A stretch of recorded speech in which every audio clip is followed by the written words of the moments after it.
함께 보도록 하겠습니다.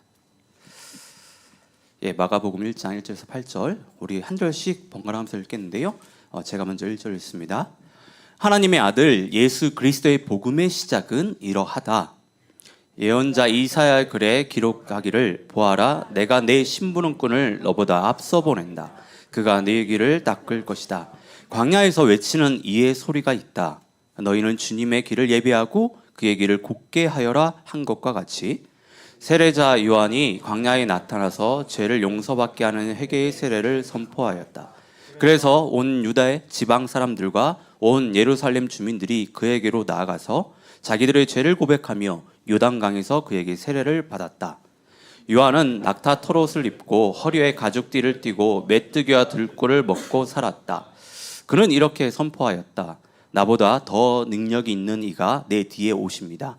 나는 몸을 굽혀서 그의 신발끈을 풀 자격조차 없습니다. 나는 여러분에게 물로 세례를 주었지만 그는 여러분에게 성령으로 세례를 주실 것입니다. 아멘. 아멘. 할렐루야. 저희가 이제 오늘부터 마가복음 말씀을 좀 함께 나누려고 합니다. 이제 계속해서 좀 마가복음의 말씀을 보려고 하는데, 교회 절기라든지 아니면 특별한 메시지가 필요한 경우를 제외하고는요, 하나님께서 허락하시는 동안에 계속해서 마가복음을 앞으로 이제 살펴볼 예정입니다.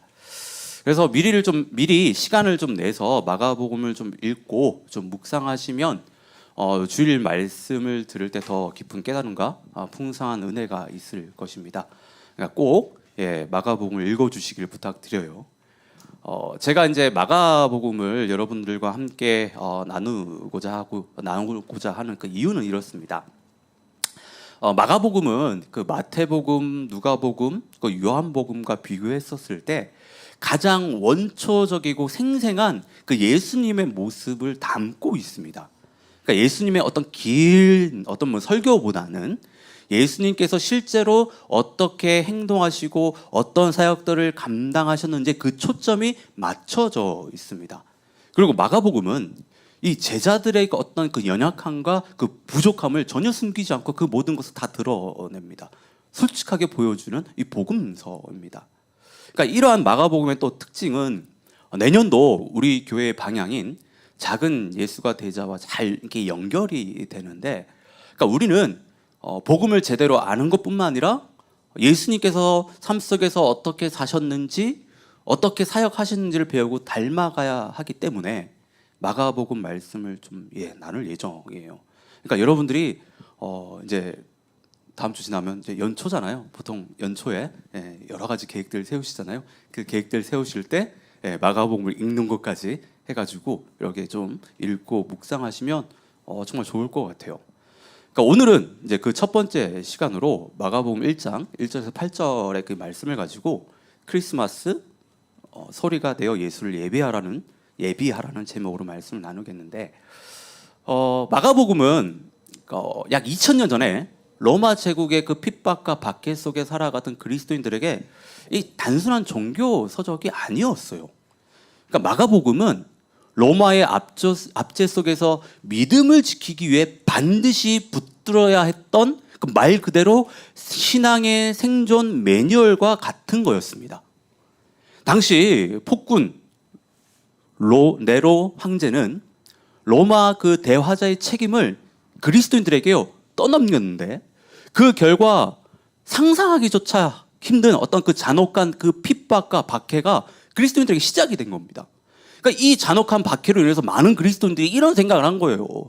예수님이 정말 구원자라면 왜 나에게 이런 고통이 찾아오는 것일까? 이렇게까지 삶이 힘든데 계속해서 예수님을 붙들고 살아가는 것이 맞을까?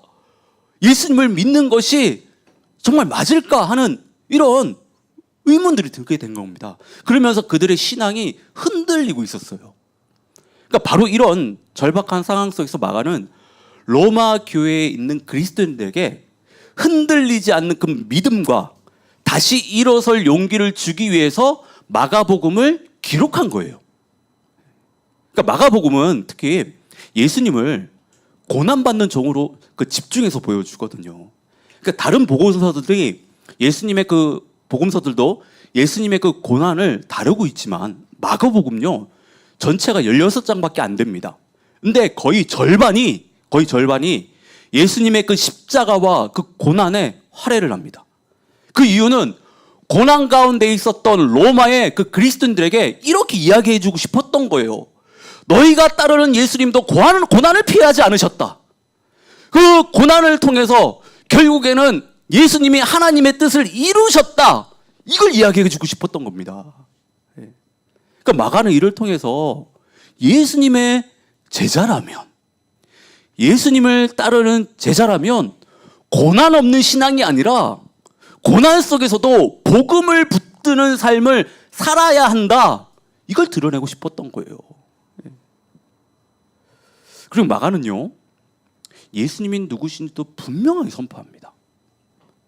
그러니까 힘과 권력을 숭배하던 그 로마 사회 속에서 예수님께서 행하신 그 강력한 그 기적과 권능을 통해 예수님이 참으로 진정으로 하나님의 아들이심을요 끊임없이 증명을 해요. 그러니까 고난 속에서 신앙이 흘리던 그리스도인들에게 너희가 믿는 분이 지금 누군지 똑바로 바라보라고 하는 겁니다. 그걸 증명함으로써 너희가 지금 따르는 그분이 누군지를 똑바로 보게 하기 위해서 예수님이 누구인지를 계속해서 증거한다라고 하는 거예요. 이 마가복음 안에서요. 그러니까 마가복음에 이런 배경과 메시지를 가지고 이제 저희들이 앞으로 마감을 계속 볼 것이고요. 또 오늘 말씀도 저희들이 이렇게 좀 이 배경을 가지고 보겠는데, 마가복음 1장 1절의 말씀을 다 함께 좀 보도록 하겠는데요. 다 함께 1장 1절입니다. 함께 읽겠습니다. 시작. 하나님의 아들 예수 그리스도의 복음의 시작은 이러하다. 여러분, 이 한 문장은 되게 짧지만 이 짧은 한 문장은요 기독교 신앙의 핵심을 모두 담고 있습니다. 복음의 주인공이 누구인지, 그분이 어떤 분인지, 그리고 우리가 붙들고 살아야 되는 그 신앙의 중심이 무엇인지 이 한 문장이 다 들어 있습니다. 이 한 문장이 지금 다 보여주는 거예요. 여러분, 마가는 왜 이 마가복음을 이 한 문장으로 시작을 했을까요? 그 이유는 너무 분명한 거예요. 이 복음서가 누구에 대한 이야기인지, 그리고 무엇을 말하려고 하는 건지 처음부터 분명하게 보여주는 거예요. 다시 말해서 마가복음은 처음부터 끝까지 예수 그리스도가 어떤 분이신지, 그리고 그분을 믿는 그 믿음이 우리 삶에서 어떻게 영향을 끼치고 있는지 그걸 보여주기는 거예요. 그럼 여기서 자연스럽게 따라오는 질문이 있잖아요. 복음이 뭐냐는 거예요. 복음이 예수 그리스도의 복음의 시작이라고 얘기하는데 그 복음이 뭐냐고 하는 거예요. 우리는 그동안 교회를 다니면서 수도 없이 복음에 대해서 이야기를 들었습니다. 복음이라는 단어를 너무 많이 들었어요. 그렇잖아요. 여러분, 우리는 이 복음이 무엇인지 반드시 알아야 돼요. 이 복음이 저와 여러분의 삶에서 어떤 영향을 끼치고 있는지 여러분, 이걸 여러분이 대답할 수 있어야 됩니다. 예수님의 제자라면, 하나님의 자녀라면, 내가 정말 예수 그리스도를 믿는다라고 한다면 여러분 이거 대답할 수 있어야 돼요. 오늘 깊이 있게 전부 다 말씀을 드리지 못하지만 좀 간단하게 이 말씀을 드리면, 이 복음이라고 하는 것은 헬라어로 유앙겔리온인데 원래는 전쟁에서 승리했을 때 전해지는 그 기쁜 소식을 의미했습니다. 그런데 성경이 말하는 복음은 그 어떤 전쟁의 승리 소식과도 비교할 수 없는 훨씬 더 크고 놀라운 소식인데, 바로 죄로 인해 영원히 죽을 수밖에 없는 우리를 위해 하나님께서 예수 그리스도를 보내셔서 구원의 길을 여셨다라는 소식입니다. 복음은 좋은 교훈이나 삶의 지혜가 아니에요. 복음은 어떤 철학이나 사상이 아닙니다. 복음은 한 인격, 예수 그리스도를 통해 실제로 이루어진 하나님의 구원 사건입니다. 저와 여러분들의 어떤 인간의 어떤 노력으로도 결코 해결할 수 없는 죄의 문제와 죽음의 문제와 하나님과의 깨어진 그 관계를 하나님께서 친히 해결해 주신 그 사건이에요. 그래서 복음은 절망 가운데 있는 사람들에게 소망이 되는 거고, 죄로 무너진 그 인생에게 회복이 되는 거예요. 죽음의 그림자 아래에 있는 그 사람에게는 영원한 생명을 얻게 하는 겁니다. 그렇다면 이 복음이 우리와 어떤 관계가 있을까? 많은 사람들이 복음을 단순히 죽어서 천국 가는 티켓 정도로 생각을 하는데, 복음은 결코 미래에만, 우리의 죽음 이후에만 해당되는 얘기가 아니에요. 복음은 지금 우리의 삶을 바꾸는 이야기입니다.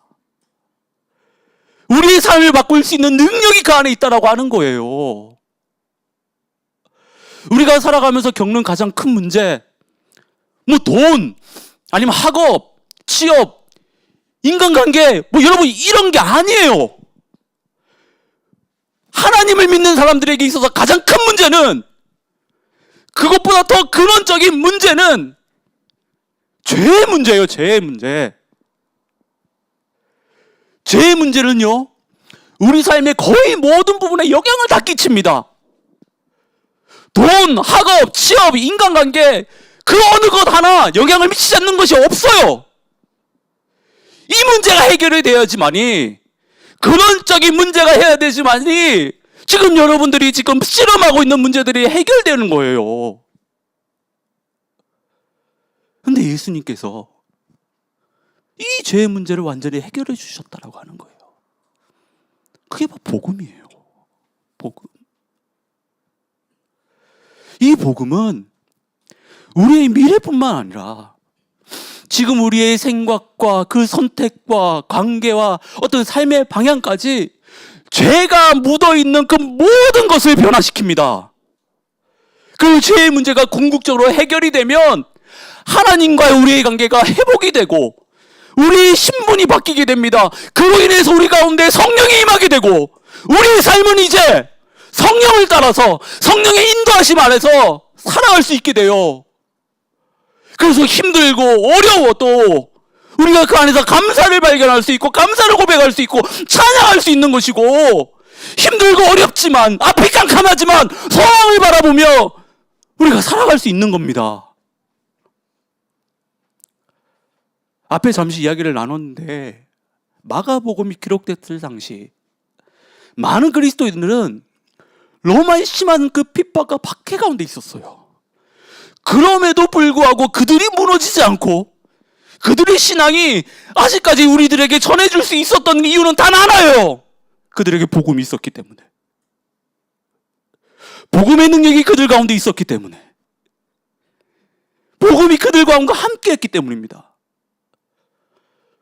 우리도 마찬가지예요. 저도 그렇고 여러분들도 지금 각자 삶 속에서 힘들고 답답하고 뭐 그런 상황들 지금 다 놓여 있잖아요. 그런 상황 가운데 여러분 지금 지나가고 있지 않습니까? 정말 속상하고 서운한 일들 얼마나 많이 있습니까? 앞이 진짜 캄캄하게 보이지 않는 일들이 우리 가운데 얼마나 많이 있습니까?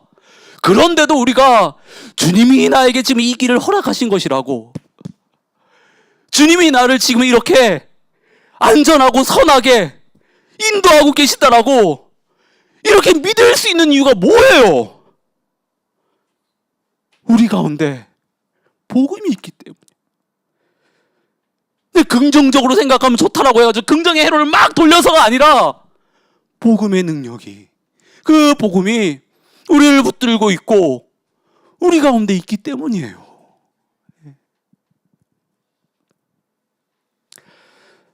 자, 1절을 보면 마가는 예수 그리스도가 복음의 시작이라고 이야기를 해요.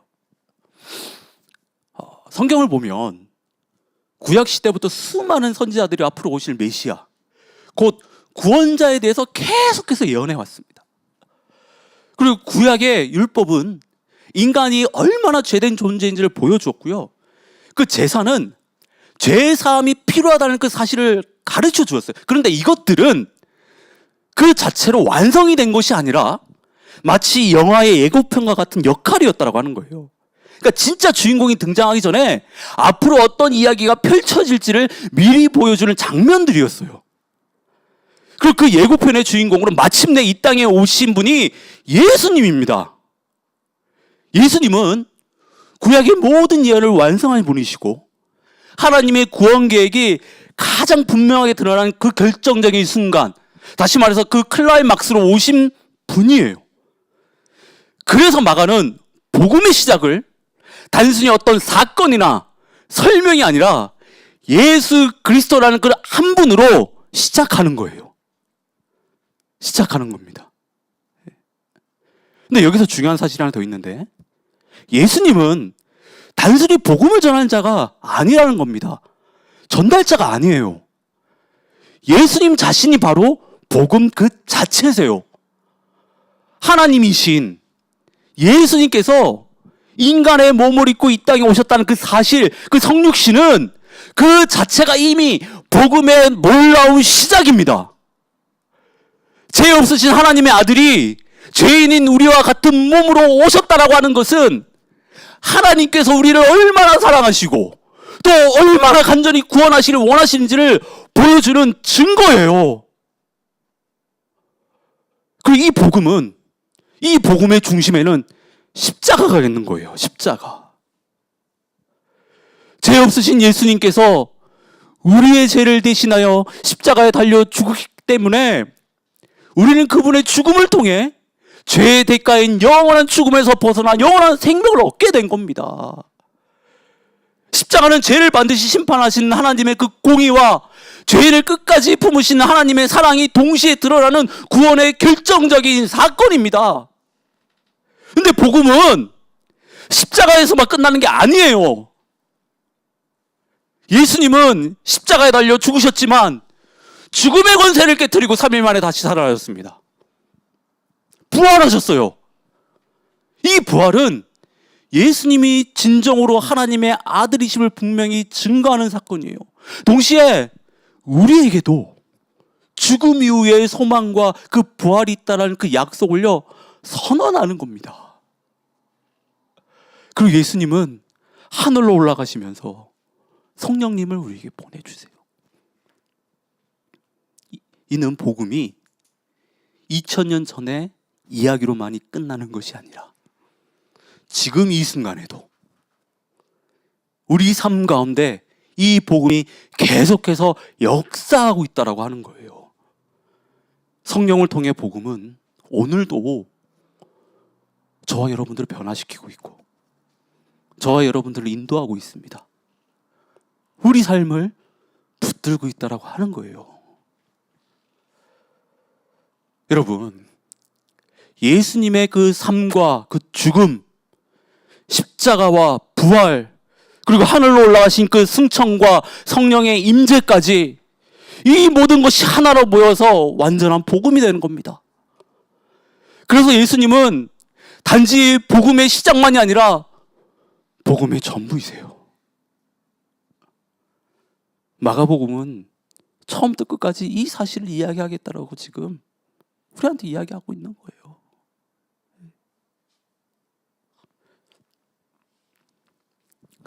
이제 2절부터 나오는 세례 요한에 대해서 좀 저희가 살펴보도록 하겠는데 1장 2절부터 8절까지 말씀을 보면 예수님의 사역이 갑자기 시작된 것이 아니라 예수님께서 오시는 것이 오랜 준비와 하나님의 계획 속에서 시작됐다는 것을 저희가 엿볼 수 있습니다. 그러니까 하나님께서는 이사야와 말라기 선지자를 통해 이미 오래전부터 한 인물을 예언하셨거든요. 한 인물을. 2절과 3절 말씀을 보면 보아라, 내가 내 심부름꾼을 너보다 앞서 보낸다. 그가 네 길을 닦을 것이다. 광야에서 외치는 이의 소리가 있다. 너희는 주님의 길을 예비하고 그의 길을 곱게 하여라. 이 예언의 성취가 세례 요한이에요. 세례 요한. 세례 요한은 구약과 신약을 이어주는 달이었고 메시아의 그 길을 준비한 마지막 선지자였습니다. 오늘 본문을 보면 세례 요한의 가장 핵심적인 그 사역이 나오는데 바로 회개의 세례를 선포하는 것이었어요. 세례 요한은 광야에서요 회개하라고 외쳤는데 이는 그냥 죄짓지 말고 정신 차리고 뭐 잘 살아라 정도의 어떤 도덕적인 교훈이나 겉면이 아니었습니다. 세례 요한이 회개하라고 외침은 삶의 이제 방향을 바꿔야 됩니다. 이제 하나님께 돌아서야 돼요. 이런 외침이었어요. 왜냐하면 당시 종교 지도자들은 율법을 너무 잘 지켰습니다. 근데 그게 다였다라고 하는 거예요. 겉모습은 너무 훌륭했죠. 그런데 그들의 마음은 진정으로 하나님께 있지 않았습니다. 세례 요한은 이걸 지적한 거예요. 아무리 종교적인 모습이 완벽하여도 네가 겉으로 보여지는 외적인 신앙의 모습들이 너희들이 완벽하더라도 너희들의 마음이 하나님께 향하지 않으면, 하나님께 온전히 돌이키지 않으면 아무것도 소용없다라고 하는 겁니다. 그래서 세례 요한이 베푼 물 세례는 단순히 물에 몸을 담그는 어떤 종교의식이 아니었습니다. 그것은 지금까지 살아온 삶의 방향을 멈추고 죄의 길에서 돌아서서 하나님께로 향하겠다라고 하는 그 결단이에요.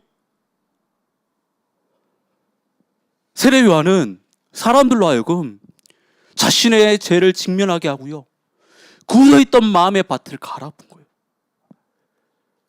세례 요한이 이렇게 한 이유가 있어요. 왜일까요? 왜? 예수님의 그 복음이 심겨져야 하기 때문에 그들의 마음을 뒤엎은 겁니다. 뒤엎은 거예요.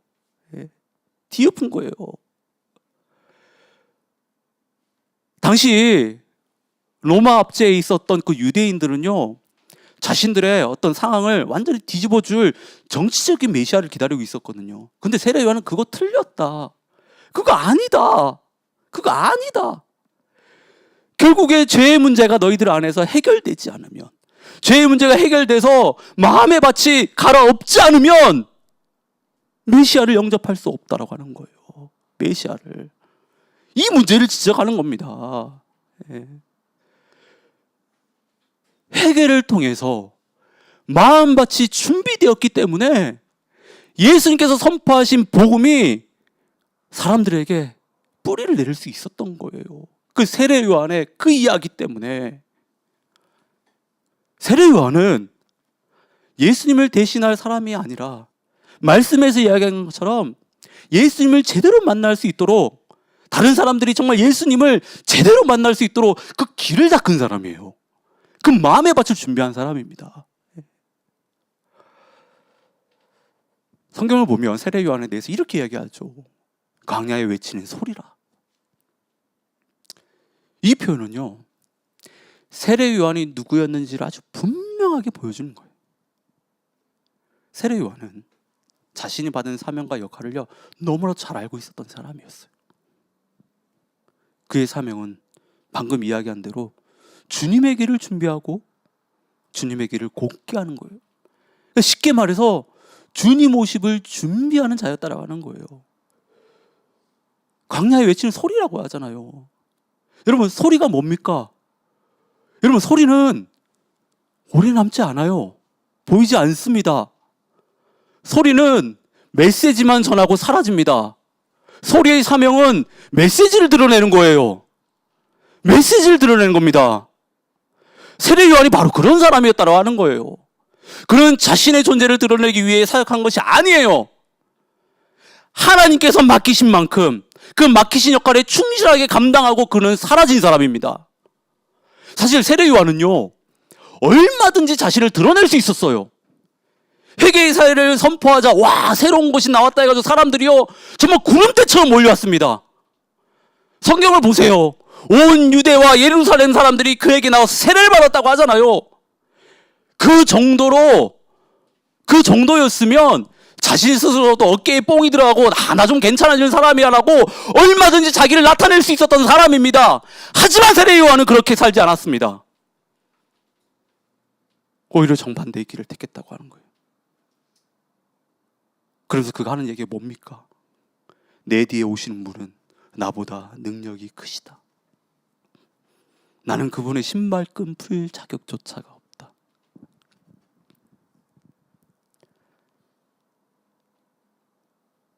오직 주님만 드러내잖아요. 그의 삶을 통해서 오직 주님만 드러내지 않습니까? 주는 나의 피난처를 쓴 코리 텐 붐, 그 여사가 계시는데, 그녀는 나치의 핍박 속에서도 정말 살아남아서 전 세계를 다니면서 복음을 전한 전도자였어요. 수많은 부흥의 현장 속에서 그녀가 이제 말씀을 전하면서 정말 놀라운 일들이 많이 일어났었거든요. 그 가운데서 그녀가 남긴 아주 유명한 말이 있어요. 나귀가 착각하면 쓰겠는가? 나귀가 착각하면 쓰겠는가? 예수님께서 예루살렘에 입성하실 때 나귀를 타고 들어오셨는데요. 그때 사람들은 종려나무 가지를 흔들면서 막 호산나 호산나 이렇게 외쳤잖아요. 근데 그 환호의 대상은 나귀가 아니라 예수님이었어요. 만약 그 나귀가 사람들이 나를 환영하는구나 그렇게 착각했다면 그 나귀는 더 이상 쓰임을 받을 수 없었을 것입니다. 그 순간 바로 주님은 내려앉으셨을 거예요. 그 나귀를 치우고 혼자 묵묵히 걸어가셨을 겁니다. 세례 요한은 바로 이 사실을 누구보다 분명히 알았다는 거예요.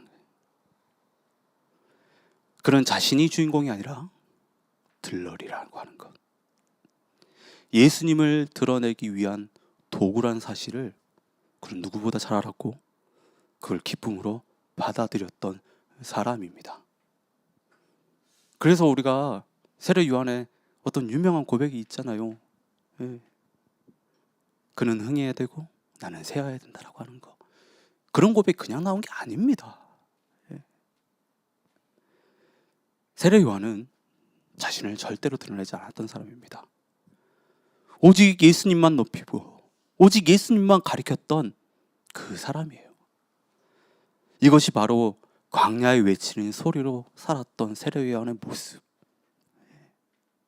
그래서 우리는 6절에 나오는 이 말씀을요 가벼이 읽어서는 안 됩니다. 6절의 말씀을 6절을 보면 세례 요한이 어떤 삶을 살았는지가 이게 드러나요.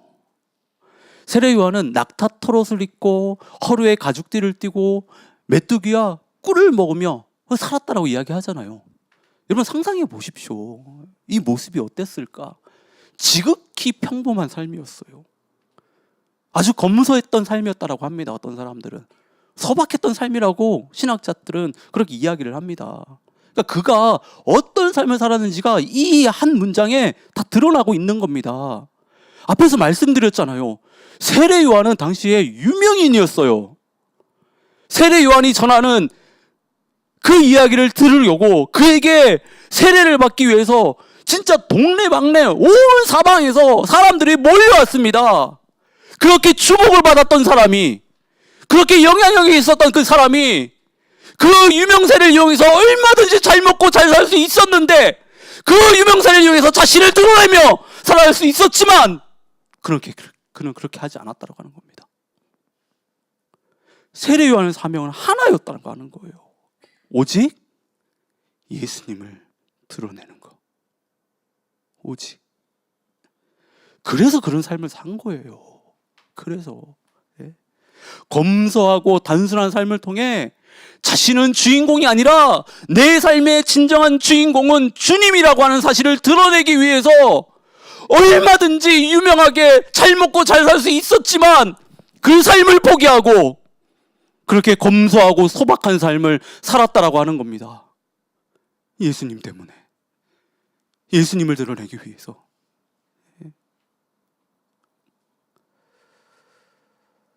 여러분, 우리는 복음의 시작 되신 예수님의 오심을 우리는 예배해야 돼요. 세례 요한만이 이 사명 받은 게 아닙니다. 우리 또한 예수님, 세례 요한처럼 예수님의 오심을 예배하는 그 사명을 다 받았다라고 하는 거예요. 예? 우리는 이 사명을요, 우리는 감당해야 돼요. 감당해야 된다고 하는 겁니다. 이제 말씀을 좀 정리를 하겠는데요. 오늘 우리는 마가복음의 시작을 통해서 복음이 무엇인지, 그리고 왜 복음이 시작이 예수 그리스도인이라는 한 저희들이 살펴봤어요. 그 복음이라고 하는 것은 어떤 사상이나 종교적 교훈이 아니라 한 분의 인격이신 예수님, 그분 자신이시며 지금도 우리의 삶을 붙들고 변화시키시는 하나님의 능력이라는 사실을 우리가 다시 한번 알게 됐습니다. 또한 우리는 세례 요한의 삶을 통해서 복음 앞에 선 사람이 어떤 모습으로 살아가야 하는지도 저희들이 보았다라고 하는 거예요. 세례 요한은 결코 자신을 주인공으로 내세우지 않았습니다. 그는 스스로를 강야에 외치는 소리를 규정하며 예수님 오심을 준비하는 일에 자신의 그 전부를 내어드렸던 사람이었습니다. 자신의 삶을 통해 자신을 드러내기보다 예수님을 드러냈고, 사람들의 인정을 갈구하고 그 인정받기 위해서 발버둥 치는 것이 아니라 오직 주님께서 맡기신 그 사역에 충성을 다했다라고 하는 소리였습니다. 여러분, 우리는 오늘 우리에게 주신 메시지는 분명해요. 이 말씀들이 복음은 이미 완성되었지만 그 복음을 맞이할 우리의 마음은 여전히 준비되어야 된다고 하는 거예요.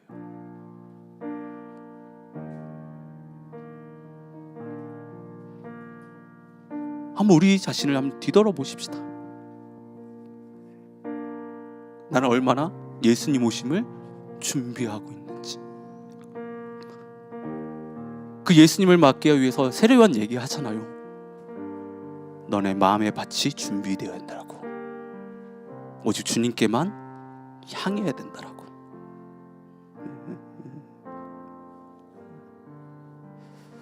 그리고 소리로 살아남을 수 있는 바로 그 사람에게 주님은 찾아오세요. 내가 주인공으로 살려고 하는 사람에게는요, 주님이 오시지 않습니다. 오늘 말씀이 그걸 우리에게 지금 이야기해 주고 있습니다. 이제 며칠 후면 크리스마스잖아요. 크리스마스는 하나님께서 복음이신 예수님을 이 세상 가운데 보내주신 아주 놀라운 은혜의 날입니다. 단순히 2000년 전의 한 사건을 기념하는 날이 아니라 오늘 우리의 삶 가운데 다시 한번 예수님을 맞이하는 큰 날이에요. 그렇기 때문에 우리는 이 날을요, 그저 지나가는 어떤 절기나 익숙한 행사로 보내서는 안 됩니다.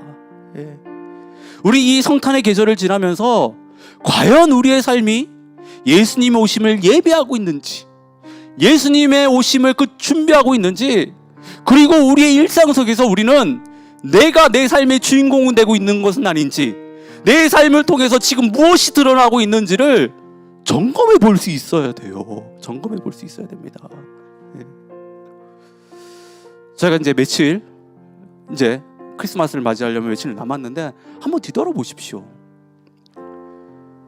이제 좀 있으면 주님이 오시는데 나는 그 주님을 맞이할 준비가 됐는지, 그리고 나는 지금까지 무엇을 위해서 내가 살았는지, 이거 좀 돌아볼 수 있으면 좋겠고요. 그래서 혹여라도 그렇게 살지 못했다라고 한다면 좀 회개도 하면서 다시 한번 우리의 마음들을 하나님 앞에 좀 돌릴 수 있는 그런 크리스마스가 다 되기를 진심으로 축원합니다. 우리